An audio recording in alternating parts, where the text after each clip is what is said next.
Hello, everyone, and welcome to another edition of Sports Speak. I'm Eddie Kalegi. And I'm Tim Moore. I'm back from the Bruce Beck Sports Broadcasting Camp. Had a great week. Tim, thanks for taking us through last week. Indeed, I had one heck of a time. I had to spend a little bit of time with Dan Buttafuoco, as well as doing it myself on Monday, a little bit of a different feel. But overall, glad to get back into debating action. Today, going to be some pretty interesting topics, Eddie. Yeah, we got a lot to debate today. Three things today. We're going to start with baseball and do our comprehensive MLB preview. We're just 10 days away from opening day.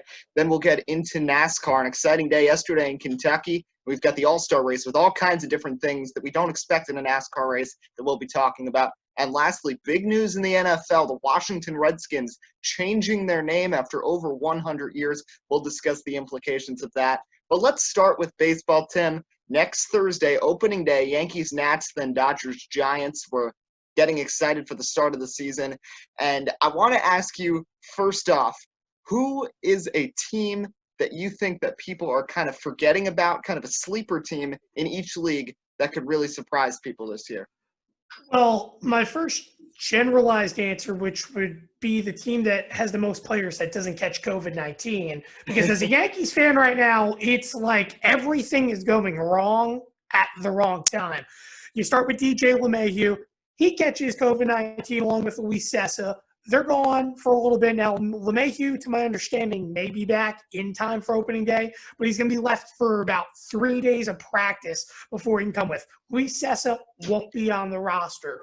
And now we just found out Aroldis Chapman has COVID-19. So there goes our closer for about half of the season.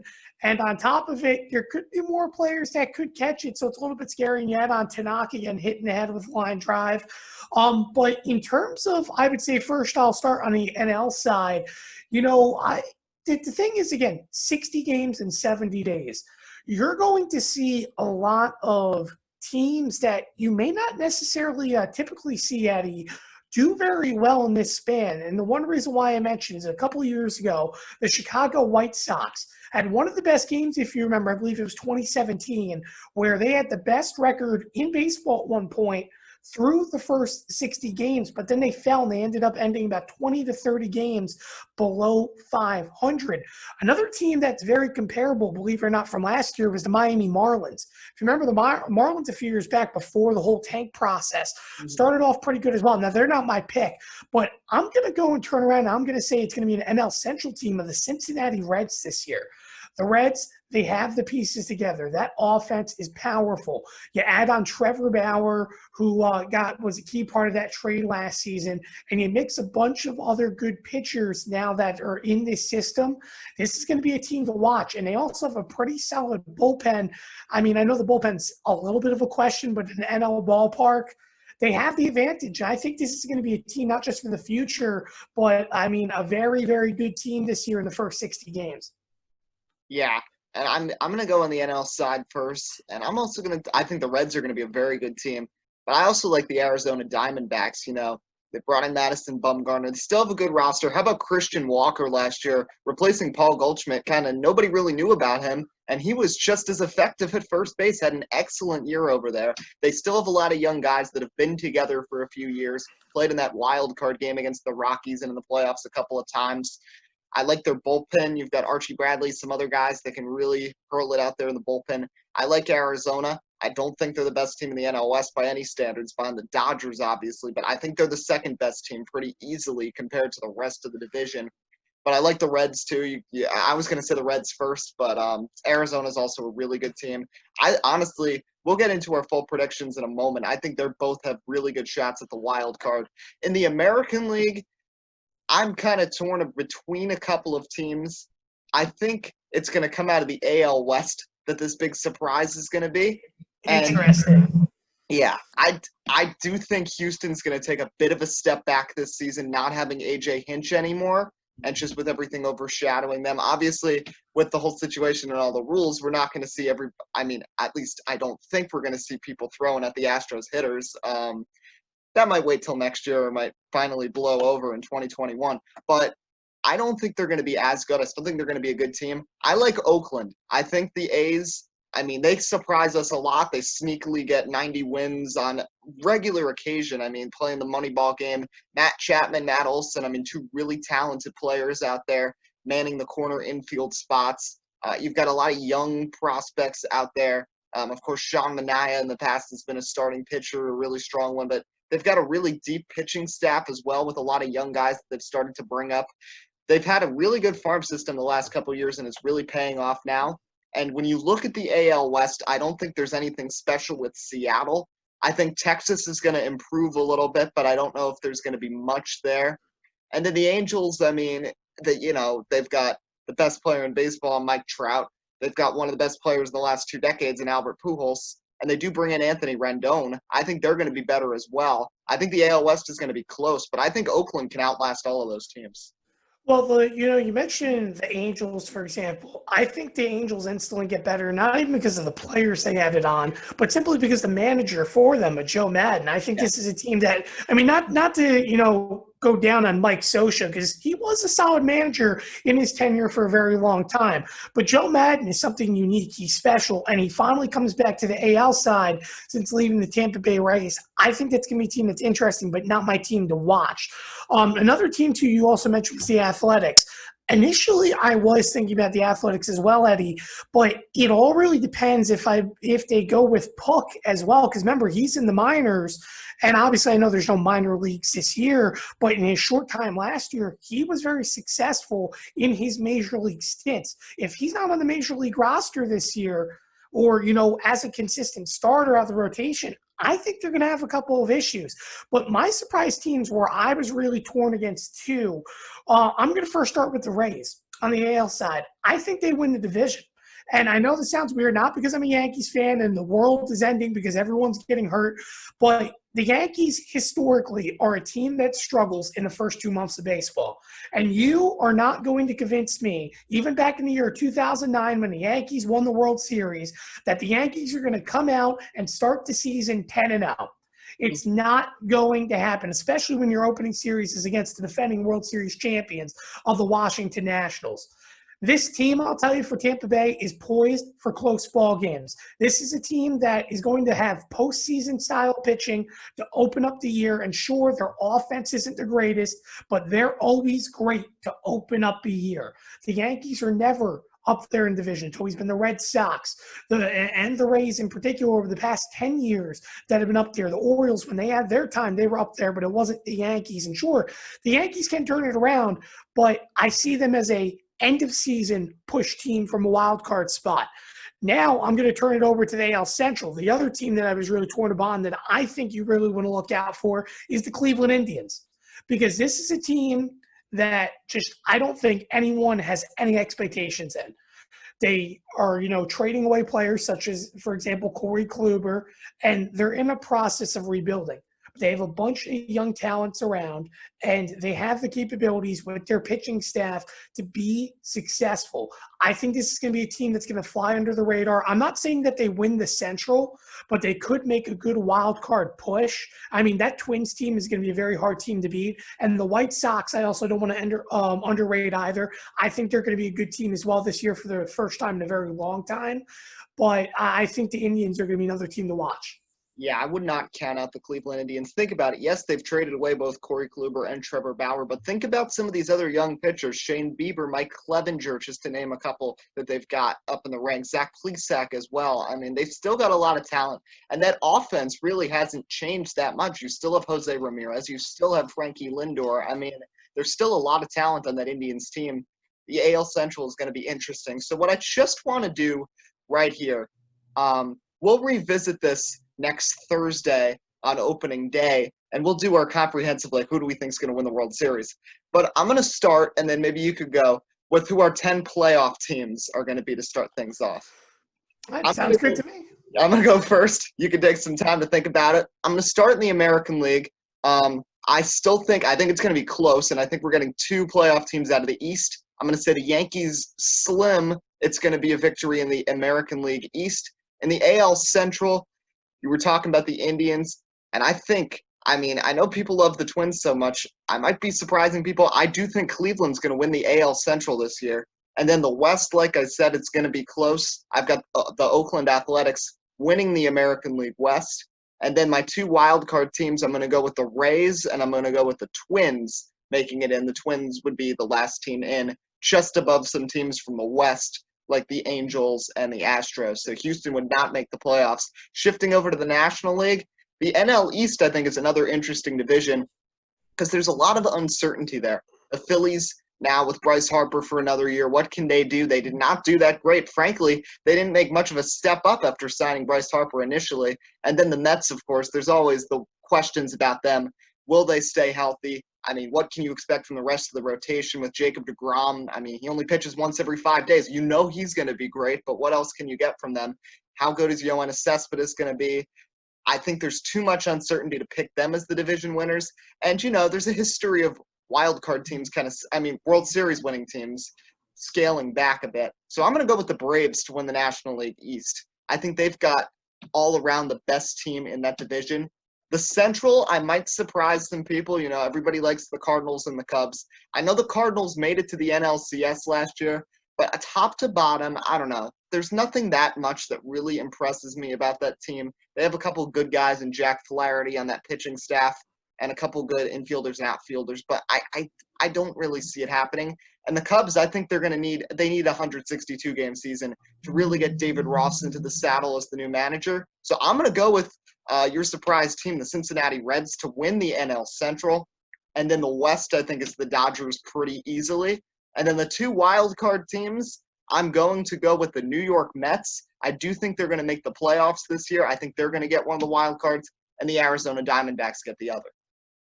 Yeah, and I have to ask you first, Eddie, before I go into my picks, what do you think this year? Because, we don't really get to talk this in terms of baseball like we do the NFL, where, hey, the NFL, the magic numbers, you need, let's say, 10 wins at least to make the playoffs. What do you think the magic number is in wins this year for all 5 teams to make the playoffs on both the AL and NL side? I was thinking about this. I think you got to get like 35, 36 maybe to get into the wild card spot. I think these divisions are probably going to be won at about 40 and 20 because you have to take into consideration there are some very bad teams out there when you think about the Orioles, the Tigers, the Pirates, that, teams like, for example, just think about the Central, how both in the AL Central and the NL Central, they'll get the benefit of the doubt of playing both Detroit and Pittsburgh during the season. So those are some very winnable games. Likewise, in the East, think about them playing both the Marlins and Baltimore. So I think we're going to see a lot of wins and teams getting off to hot starts. I think you need 40 wins to win your division, and I think you'll need 35 or 36 to get one of those wild card spots. Well, another team you mentioned earlier as well that you don't really see them going anywhere anytime soon was the Cardinals. And I hope they don't have any ball fans that watch the Cardinals because, man, has their season been hideous. Not worse than the Pirates, but it's been a terrible season for Cardinals fans if you're a fan of Major League Ball. But I'm going to start with my AL picks, and I'm going to stay consistent with what I said. I see the Rays winning the East. Mm-hmm. I just think it'll be a close race. I'm not saying the Yankees are going to get blown out the water. They're just not a hot start team. I'm being honest as a Yankees fan. I've been watching a lot of Yankees baseball over the past 10 years. You can't convince me that the Yankees are going to come out. Maybe they will. Maybe they'll surprise me. But you just can't convince me on that. On the AL Central side, I'm going to have to still go with the Twins. I think the Twins are, the premier team right now in the Central, not neglecting the White Sox or the Indians, but I think they're the team to watch. And then the AL West side, I have to go with the Athletics. I think the Athletics have the capability of getting it done. The Angels, they're going to be close, but I just don't see the Angels being a playoff team, which then leads to my AL wildcard side.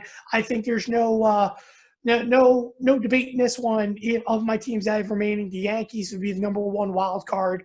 They'd be right there. And then I have them facing the Cleveland Indians. I think the Indians, again, can surpass expectations. And again, you missed the Houston Astros. I think, again, the Angels are going to be right on the brink, but they're just not going to have it. And also another team on the brink would have been the Chicago White Sox. But on the AL East side, I don't really see anything in regards to the Baltimore Orioles having a magical year. The Toronto Blue Jays could be an if. I don't really know though, because Their acquisitions have been really interesting this offseason, to say the least. And the Red Sox, I think, are tanking. The Red Sox could be average. They still have JD Martinez and some good offensive pieces, but that pitching is going to be a disaster after Chris Sale. So I don't really know what to expect out of Boston. And by the way, the Houston Astros, something interesting, Eddie, if I didn't know, or I don't know if you knew, but both the Houston Astros and the Yankees are the only teams in Major League Baseball, based upon the initial salary, that are paying above $200 million this year. Hmm.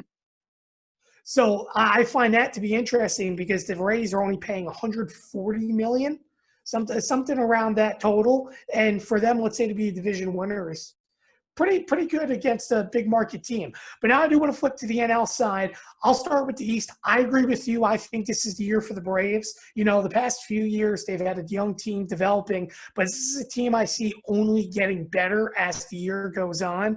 And, Ozzie Albies, he's going to come out. Acuna's a star already in the making. And, oh, by the way, you added on Josh Donaldson, if I'm not mistaken, as well, correct? Yes, you did. So it's a big piece over there. So this is a team that has a lot of offense to come. And it's only – actually, I'm sorry. Oh, wait. Actually, Donaldson's on the Twins now. The Twins. That's why I'm asking you. Donaldson's on the Twins. But still, they had Donaldson last season. But overall, still, either way. They're a really good team. Yeah, Donaldson or not, exactly. That's a very, very good team. And I think they have one of the best defensive shortstops as well over there in Atlanta. So, Dansby Swanson. So I think that's another team that you're going to really want to watch for. And then on the NL Central side, I was really tied upon this because I would like to initially say this is going to be a Chicago Cubs year. But I just don't really know if it's going to be Chicago Cubs here at the same time because the Reds are just improving. They're getting better. There's nothing that jumps to me and says anything different, even with Joe Maddon leading to the Chicago Cubs. So I have the Cincinnati Reds winning the NL Central.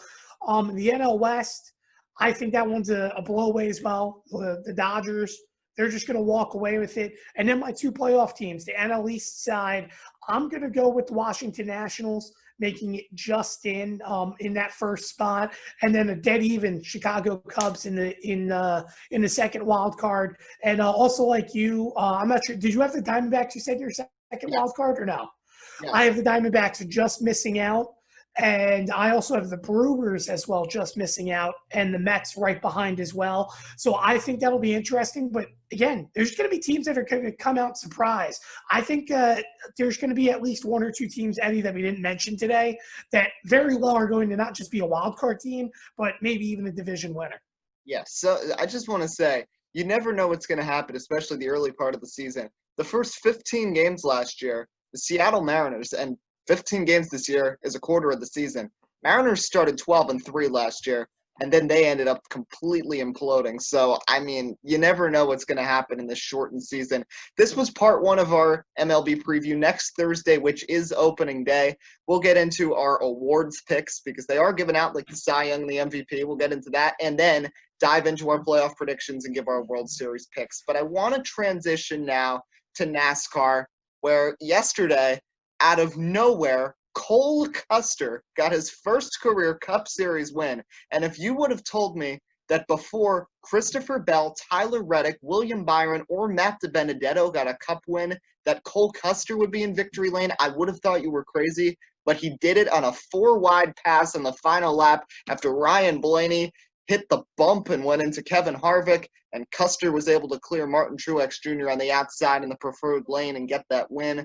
The race wasn't that exciting before about 20 laps to go, but you know what? It was an interesting race to watch. There was some pit strategy with Keselowski winning stage 2, with the caution coming out just the right time. And how about that for Cole Custer? And now he's in the All-Star race this week. Well, it's an interesting thing, Eddie, because when you look at it last year, how spectacular the finish is. Now, for me personally, coming from, the racing aspect, I hate Kentucky. Mm-hmm. But it's created some good races these past 2 years. Chevrolet, they picked up their first win in the Cup Series last year. Kurt Busch, final restart, started 4th position, made a move on his brother Kyle to win the race.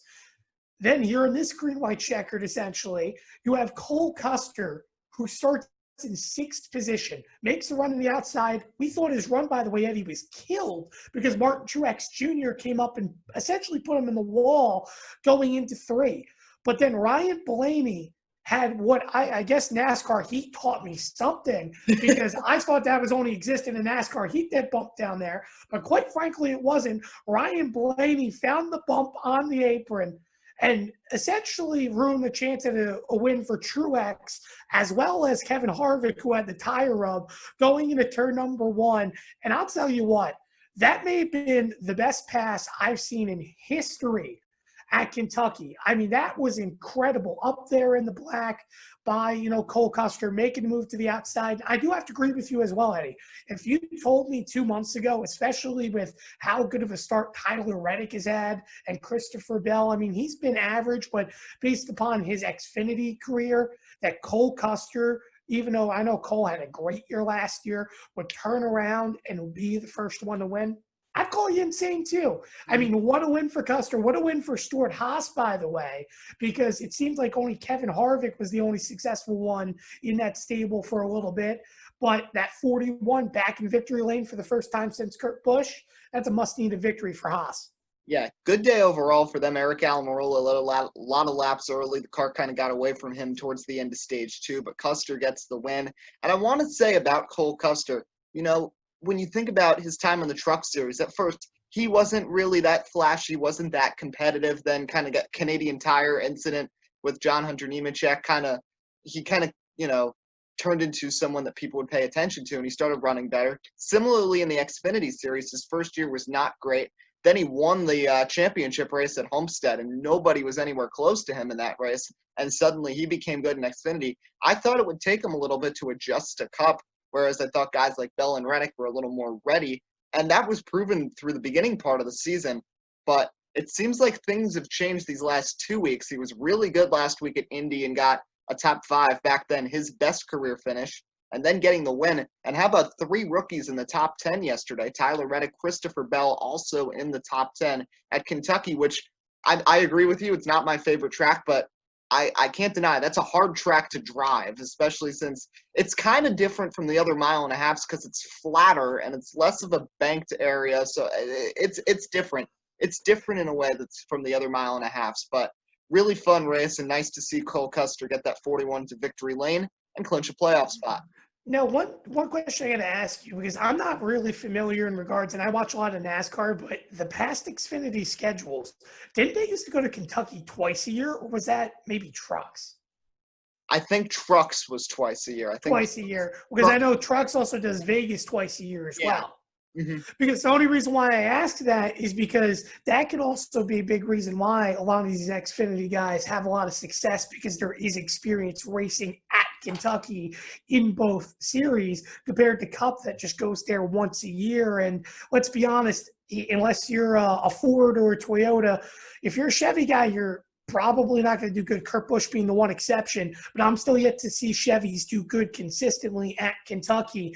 But another thing I do want to mention to you as well, Eddie, obviously we talked about the season going on, but there was also another incident that happened yesterday between Jimmy Johnson and Brad Keselowski that's also up for an interesting debate. And I'm wondering what you think. Was Keselowski in the fault there on that restart, or was Jimmy Johnson the one the fault there on that wreck? I think it's both, honestly. I think first off, it was not 2 laps to go. There was still a ways to go, and Keselowski making that aggressive move way down low, I think that was not the smartest decision by Keselowski, who's usually a pretty wise driver in his decision making.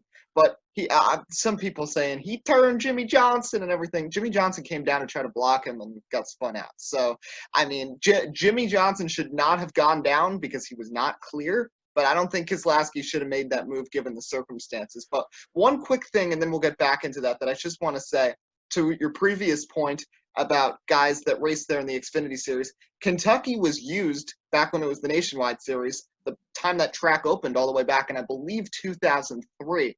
So you saw the first couple years in the Cup Series, guys like Brad Keselowski, Kyle Busch, Carl Edwards, guys who had raced there many times in the Nationwide Series, being successful in the Cup races. Now it's kind of changed, and we've seen guys like Martin Truex Jr., Kevin Harvick, who didn't race as much in Xfinity, really finding some prowess there in the Cup Series, but still Chevy struggling to figure out this track aside from Kurt Busch. Yeah, do you remember when I think it was David Gilliland, if I'm not mistaken, in an unsponsored 38 car went on to win at Kentucky in the Nationwide Series? I think it Yes. was maybe, what was it, 07, 08? I think 07. That was also when around the time he won the pole for the Daytona 500 in that weird year. Yeah, that's where his year kind of sparked, and then he started to go with Yates. But going back to that point, it's been a kind of a weird year in Kentucky. It's created, again, interesting racing, and we're starting to see guys start to understand it more. And you mentioned Martin Truex Jr., for example. He was adapted outside of the Xfinity series and moved in the Cup by the time Kentucky was a full, structured track in Xfinity before it went to Cup. I think some guys are going to start to understand it more and get better as years go on. But I also think the other reason why guys will start to understand it, or I should say another way to get them to understand it better, is if they actually race there twice a year. But going back to the topic of the Jimmy Johnson thing, I'd have to agree. I think both are at fault 100%. But to me, it almost makes me want NASCAR to institute something else. We see it in online NASCAR league racing and esports, where there's leagues that don't allow people to drop below the apron on the first lap of the restart until they come back around. We've seen this as well, not necessarily as an apron situation, but remember a few years ago in the championship when Joey Logano turned Carl Edwards in what turned to be his final race at Homestead because he got a big jump on the restart, and obviously they both ended up wrecking each other. I think this is a very similar situation. The only difference is a championship wasn't on the line, and I think it's preventable. You make guys go that full lap without having to go below the apron, as long as no one, spins their tires and there isn't an incident going on. And I think that's preventable, and it makes the racing experience on the restarts just a little bit better. I think at mile and a half that could certainly work. I mean, I think about places like Auto Club, Pocono, Michigan, that you could kind of refute that claim. Obviously, Pocono doesn't really have the apron. They just have like the checkered flag thing down at the bottom. But we see 4 or 5 wide off of the restarts, and very rarely do we see wrecks, especially in the Cup Series. Same with Auto Club. But I will say at mile and a half, like Kentucky, like Homestead, where there's that groove that you can actually get down there on the apron, I think that's a smart decision. Well, and another track to think about too, Kansas. Remember, Kansas used to create mayhem because people used to drop below. Michigan, another track where people drop below, and I believe Chicagoland as well. So there's a lot of tracks, and especially in the mile and a half circuit, that NASCAR has opportunities to do this on restarts. And sure, 90% of the time they don't result in wrecks, but I think you could prevent a situation from seeing guys, especially good cars. Not to say again that Jimmy Johnson necessarily had the best car, because he was a top 5 car. He wasn't going to win the race. But you have a situation preventable where both these guys aren't going to wreck each other, but rather maybe, they're bumping each other going into the corner, which is a lot better, in my opinion, than having 2 guys come down on each other and ultimately spin each other. But yeah, so I just think that NASCAR could make that fix, but both are in fault. And I think that's the simple solution. And I'm eager to see what happens because, a lot of people speculated Brad Keselowski coming to Hendrick to replace Jimmy Johnson. Well, does this spark a little bit of a fire? And maybe Brad Keselowski says, hey, now I don't want to come to Hendrick because the guy I'm replacing, I have issues with. Yeah, we'll talk more about this as the season nears its end, but I think it's going to be really interesting to see because there's a lot of possibilities as to who could replace Jimmy Johnson. You got guys in Xfinity, you got guys currently in Cup. That should be fun. 2 more racing topics to get to. We're talking about restarts that are crazy. How about these choose cone restarts that we're going to see in the All-Star race this week, along with numbers in different places, lights under the cars? You could be paying attention to so many other things, but no, we have to have glow lights underneath the cars at Bristol. And, last time we were at Bristol, Chase Elliott and Joey Logano basically murdered each other in the corner with 2 laps to go. And that race was for points. So I can only imagine what's going to happen in this All-Star race and in the All-Star Open as well. I mean, I understand that they wanted to make these cars unique and turn them into almost like NASCAR Pro League cars. I like the idea of it. But now that you're telling me that these cars are going to look like Skechers in regards to the glow ups and everything, I'm not sure if I buy it, Eddie. I mean, don't get me wrong. I think the one to blame for this is Kurt Busch. This is all Kurt Busch's fault because he had to make that beautiful burnout in Vegas, and everyone loved the bottom. No, but okay, in all seriousness, I like the idea for NASCAR. I think this is going to make this all-star race unique. And you add these short track tempers. And I have a question as well. Did they announce how many cars? Are they doing it traditional style for like how they do with Charlotte of how many cars make the main? Or are they going to add more cars for Bristol? Because to be honest, I'd rather see a bigger pack of cars with short track tempers going at Bristol compared to a mile and a half of Charlotte. From what I heard, there's 4 cars that are going to be transferring from the open into the race. There's 16 guys locked in, plus those 4, plus the fan vote. So there'd be 21 in the All-Star race. See, because if I'm not mistaken, past years it was the top 2. And well, actually, I shouldn't say that because past years in the segments, it was each segment winner got clinched in, and then whoever won or I should say each segment winner. So actually, it's not different from the last 2 years of Charlotte. So you're going to have 5 guys total. But either way, 21 cars. I don't know. I would like to see 25 cars in Bristol because this is the one track in particular where you could say it could be a wreck fest and you don't mind because like Daytona, like, a Talladega, not that this is a super speedway because it isn't, but you can have underfunded teams keep up and show good results. I would love to turn around and see, for example, a Corey LaJoy come around and race top 5 at Bristol because their team is, made it in via the open.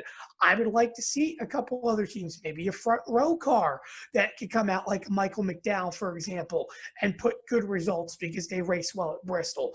I think the more cars, the better. The beating, the banging, people love that about short tracks.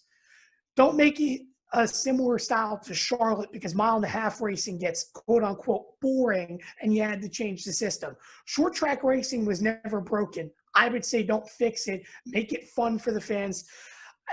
21 drivers still isn't bad, but I think they really should have added more cars.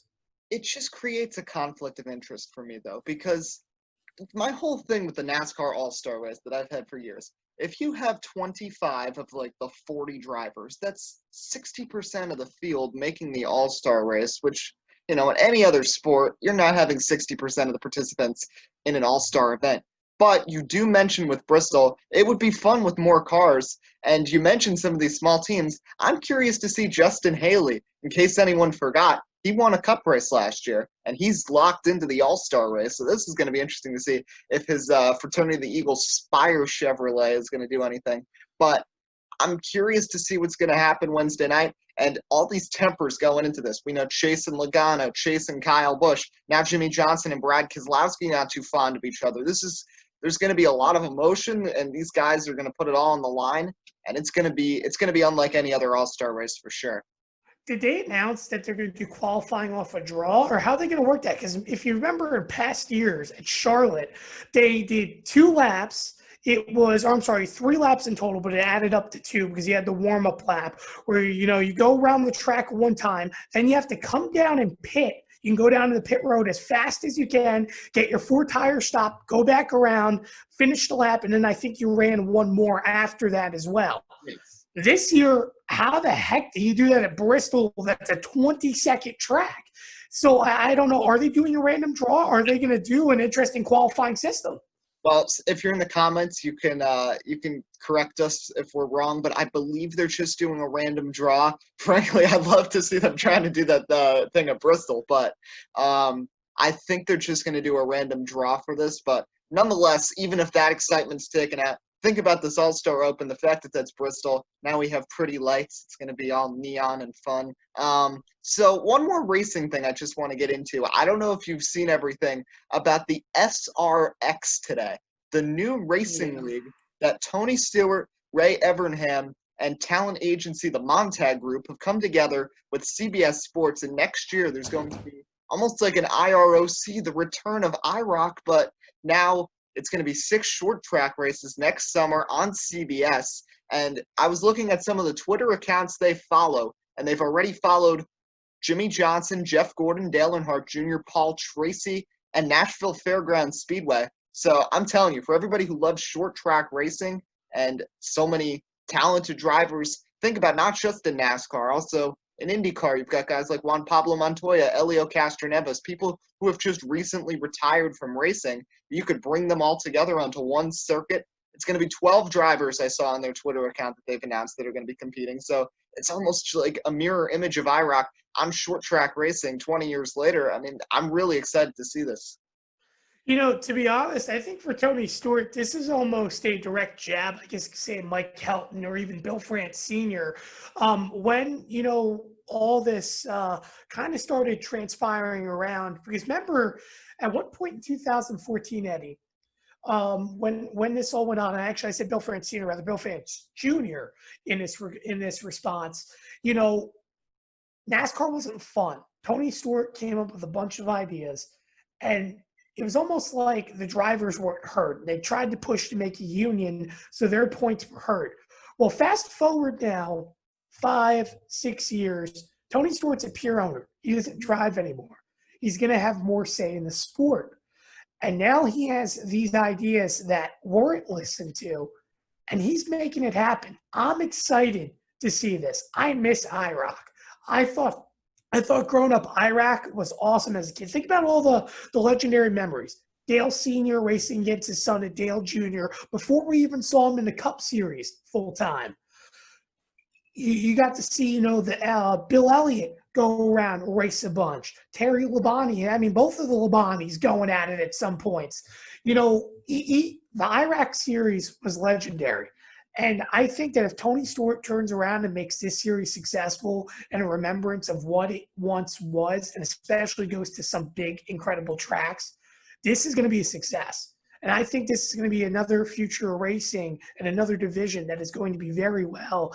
And I'm glad Tony Stewart came up with this idea because I think this is huge. This is a huge step for racing and overall a huge step for bringing fans back into the sport that may have had those classical backgrounds and feel that racing's kind of gone away on the NASCAR side especially. This goes essentially back to older roots. Yeah, nice to see they already have this TV contract inked with CBS Sports. Interesting to see CBS getting back into the racing scene. They haven't done much on that end recently. It's been more so NBC and Fox. So I'm going to transition away from racing for one last topic. Of course, the big sports story of the day became official last night. Dan Snyder and Ron Rivera are now name hunting. The Washington Redskins are no more. They have changed the team name. We don't know what it is just yet. We'll be hearing that soon, but they have completely rebranded after 100 years. Tim, I want to get your take on this first. I was watching the Pat McAfee show yesterday, and there was something that really jumped out at me of a good name. They were talking about the DC Wolfpack. And I'll tell you that, to me, I could dig that because the logo they showed was pretty cool. And imagine, people, a bunch of fans howling in the stadium. It would be unlike anything else. And I really do like that idea. But, I think for the Redskins, this is a big step. This also, in my opinion, Eddie, also forces the Cleveland Indians now to really evaluate their situation because they were also a part of this as well, of changing their name. So I'm excited to see what Ron Rivera and, the rest of this Redskins organization come up with. And I like the idea, though, that they're putting Ron Rivera in to get a say because not typically do you see, for example, if this happened to the New York Giants, I guarantee you Joe Judge would have no say on what the team name would be. It would be all on Dave Gettleman and whatever ownership wanted. You look here, I'm glad the coach has a say because at the end of the day, he's going to be the man coaching for this team. And this is going to be an interesting era because Washington fans, I know for a good while, just like, for example, when the Chargers transition, took me a while to stop saying San Diego. But you're going to get used to it eventually. It's a good step in direction. I know the situation was a little bit sudden and out of nowhere, but it's doing it for the right cause, and I definitely applaud Washington for making that decision. And it's going to push the Indians to do the same thing. I think you're going to see a response for the Cleveland Indians in the next couple of weeks as well. Yeah, I think it's really going to have some influence. First of all, what you said about Ron Rivera, I mean, I'm shocked by this. Regardless of how you feel about Ron Rivera having a say here, I mean, Dan Snyder is the last person I'd think of as someone who would delegate power to the head coach, but he's doing that in this situation, and kudos to him. Personally, I like the move. I think that was the second most offensive thing in major sports. The first thing was Chief Wahoo. Unfortunately, that's been phased away. I think it's a good move for the Redskins to change their name. But for the people who think that, that the changing the name is going to completely end all racism against Native Americans, I mean, that's not going to happen. But it's a good move. It's a good step in the right direction. And like you said, now it puts the Indians in a spot where they might want to change something. And for the Indians, I think it's easier. They have past names that they've used before. I mean, they could go back to the Cleveland Spiders, and I think they could make that look work, especially if they kept the same color scheme with navy blue and red. I think they can make something really cool work. But personally, I'm okay with teams using the Native American imagery if it's not offensive. If you think about, teams that are named after like a tribe, like Florida State with the Seminoles, Kansas City Chiefs, the Atlanta Braves, that are, they're making Native Americans appear in a positive light as a symbol of strength, as a symbol of like ferocity. I mean, something toughness. I mean, and that's really what's instilled in Native Americans. But I mean, names like the Redskins and the Indians, that's not doing that. Other names like the Chiefs, the Braves. The other thing I think you might see in the future is if the Chicago Blackhawks not change their name because they're named after a tribe. I don't think there's anything offensive there. But if they change the logo up a little bit, I mean, I don't think that would be the worst thing in the world. But of course, the most dire one at this point was changing the Redskins, and we've seen that happen. Will this end all racism against Native Americans? No. Will that happen? No. But is it a good step for major sports to be getting rid of the Redskins name? Certainly. And I think there's two different types of Native American imagery. There's ones where they're displayed in a positive light as leaders, as chiefs, and then there's the negative light, the Redskins or Chief Wahoo, which was just borderline offensive. And we're seeing those steps being made. And it's nice to see the Native American negative portrayals being taken away from major sports. But like you said, Ron Rivera getting a say, it really shows now. I mean, he's liked in this Redskins organization already. They've talked about him so much, and they really like him over there in Washington. But let's see how it translates onto the field. Regardless of what his team is called, let's see how they actually perform in that NFC East. Well, and that's the question, too. I mean, they have so many situations. Obviously, Dwayne Haskins is your quarterback of the future. But what are you going to do with the contract of Alex Smith? I mean, that turns out to be one of the worst contracts in history because of an unfortunate incident that he can't control. And it almost makes it start to feel like a Jacoby Ellsbury situation where it's like, what do you do with this guy? And how do you try to get your money back, essentially? But, as well, when I look at it, this is a situation that hasn't gone away in a while. Me personally, and where I live in Austin here in New York, we used to be the Indians. Well, this whole situation's been going on for years. We transitioned away from the Indians. We moved our way to a couple other mascot names and eventually found the Pride. Overall, that took 6-7 years almost in that span to finally figure things out. But the point is that this has been going on for a long time, and I'm applauding people for trying to make a difference. Now, on the opposite side, and going back to the team name point, Eddie, one thing I'm thinking about in Washington, you think about all the professional sports teams around, for example, the Nationals, the Capitals. I have a feeling, whether we like it or not, and we know we don't want it to be, but it's going to be very much DC related, and it's going to have something to do with politics and government, I think, at the end of the day. I actually don't think so. I think with how Really? polarized things are right now, I mean, just with the situation at hand, I feel like the same people who want the Redskins name gone would not be happy if there's some sort of political thing, I think we might see, you talked about, I've heard about the Red Wolves too. I mean, if they do something with wolf imagery, and they've said they're keeping the color scheme, so you also want to keep that in mind. Like, I don't know how they'd do a, American related name with burgundy and yellow. So I think that's going to be interesting to watch. But just summing everything up, I think, you mentioned Oskin, also in Metuchen. It turns out we used to be the Indians. We're actually named after Native American Chief Metuchen. That's what the town's named after. And of course, you see Native American imagery everywhere. So many states are named after Native American tribes, and that kind of thing I think is fine. And when you think about a team like the Kansas City Chiefs, the Atlanta Braves, it's portraying them in a good way. It's just like if you had a team, named after, called the Generals or something. I mean, it's really no different. And I mean, those types of things are fine. But when you have something clearly derogatory like a Chief Wahoo, or still sticking with the Washington Redskins as your team name in 2020, I think it's the good move to be made. And kudos to the Washington organization for being heads up during this time. There's been so many calls for so long. With this year, with everything that happened ever since the death of George Floyd, I mean, it was the right time for them to take action. And it'll be interesting to see when they announce the team name that Ron Rivera and Dan Snyder are talking about.